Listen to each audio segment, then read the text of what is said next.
جو بھی نئی حکومت آتی ہے بٹ صاحب وہ کیوں پرانی حکومت پہ الزام لگاتی ہے یا صحیح کہتی ہے کہ پرانی حکومت جو ہے اس نے خزانے میں کچھ بھی نہیں چھوڑا.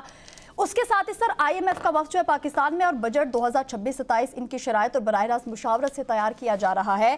اگر جس طریقے سے ہم ہمیشہ اپنے پروگرام میں بھی بات کرتے ہیں کہ آئی ایم ایف کو جو تگڑی پارٹی ہوتی ہے وہ نظر نہیں آتی ہے, یہ جو سرکاری افسران ہیں, یہ جو ہماری سرکار ہے, اس پہ کسی قسم کا مطلب کوئی بھی دباؤ نہیں ہے. بات جب بھی ہوتی ہے عام آدمی کی ہوتی ہے, بات جب ہوتی ہے عام آدمی کی بجلی بند کر دو, گیس بند کر دو, عام آدمی کا برا حال کر دو, سو آئی ایم ایف یہ کہتا ہے. لیکن اس کے ساتھ ہی ہم یہ دیکھیں کہ کیا حکومت اپنی مرضی سے اس مرتبہ بھی عوام کو ریلیف اس بجٹ میں نہیں دے پائے گی؟ بہت شکریہ کاشا. سب سے پہلے تو میں بات کروں گا جو آپ نے سوال کیا ہے کہ جو آئی ایم ایف کے ساتھ مشاورت سے کیا گزشتہ 10 سالوں میں کبھی حکومت نے خود بجٹ تیار کیا ہے؟ سب سے پہلا سوال یہ ہے نہیں, کیونکہ ہمیشہ آئی ایم ایف کی جو شرائط ہوتی ہیں وہ لاگو کی جاتی ہیں, بلکہ نہ صرف بجٹ میں, اس کے بعد بھی جو مختلف ٹیکسز ہوتے ہیں وہ آئی ایم ایف کی کنڈیشنز پہ یہ عوام کے اوپر تھوپے جاتے ہیں. یہاں پر حکومت جو ہے, ایک حکومت آتی ہے وہ دوسری حکومت پہ ڈالتی ہے, دوسری تیسری پہ, یہ بس ایک عوام کی آنکھوں میں جو ہے وہ دھول جھونکی جا رہی ہے. ایک وزیر اعظم آگے کہتا ہے جی مانگنا میری عادت نہیں, مجبوری ہے ملک چلانے کے لیے. کیا ہمارے ملک کے اندر اتنا سرمایہ ہم اکٹھا نہیں کر سکتے؟ وزیر اعظم صاحب سے پہ تو میں زیادہ حیران ہوں کہ وہ جب بھی ایف بی آر کے ساتھ اجلاس ہوتا ہے وہ کاغذ کے جو گورکھ دندے ہیں اور جو اعداد و شمار ہیں وہ اس طرح پیش کرتے ہیں, اور وزیر اعظم کی پریس ریلیز آتی ہے کہ جو ایف بی آر کی کارکردگی ہے میں اس سے مطمئن ہوں.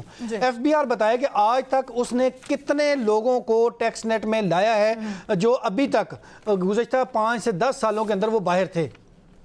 تو اس حوالے سے وہ آٹے میں نمک کے برابر بھی جو ہیں وہ جو سرمایہ کار ہیں, یہ جو بزنس مین ہیں, کسی کو بھی اس نیٹ میں نہیں لایا. بلکہ یہاں پر یہ بھی ایک حقیقت ہے پاکستان کی کہ سب سے پہلے جو متعلقہ ادارہ ہوتا ہے اسی کے لوگ چوری کا نیا راستہ بھی بتاتے ہیں, چند پیسے لے کر, چند ٹکے لے کر.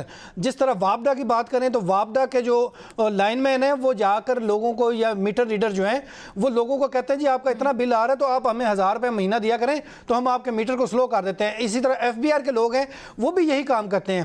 یہ جو طارق سمیر صاحب نے ریسنٹلی ایک بیکری کی بات کی ہے, اس بیکری کا آفیشیل ریکارڈ میں نہ تو سیل ہوئی ہے نہ ڈی سیل ہوئی ہے. اس کا ہوا کیا ہے کہ جو اس کا جو پوائنٹ آف سیل سسٹم جو ہے ڈیجیٹلی وہ ہوتا ہے ایف بی آر اور ریٹیلر کے درمیان جو کنیکٹڈ ہے. لیکن یہاں پر جو مبینہ طور پر جعلی رسیدوں پر تمام ٹیکسز اور وہ پیسے وصول کیے جا رہے تھے, لیکن وہ ایف بی آر کو جا کر شو نہیں ہو رہے تھے کیونکہ انہوں نے ایک اپوزٹ اس کے سسٹم جو ہے اسی کے اندر انسٹال کر کے رسیدیں وہاں سے آ رہی تھیں. رسید سیم وہی طریقہ تھا, اور یہ طریقہ سکھایا کس نے تھا؟ خیر ایف بی آر نے جب جا کر اس معروف بیکری کو جب سیل کیا ہے تو اس کے بعد ڈی سیل کیسے ہو گئی؟ چند گھنٹوں کے اندر, 1 2 3 گھنٹوں کے اندر وہ ڈی سیل کر دی گئی ہے.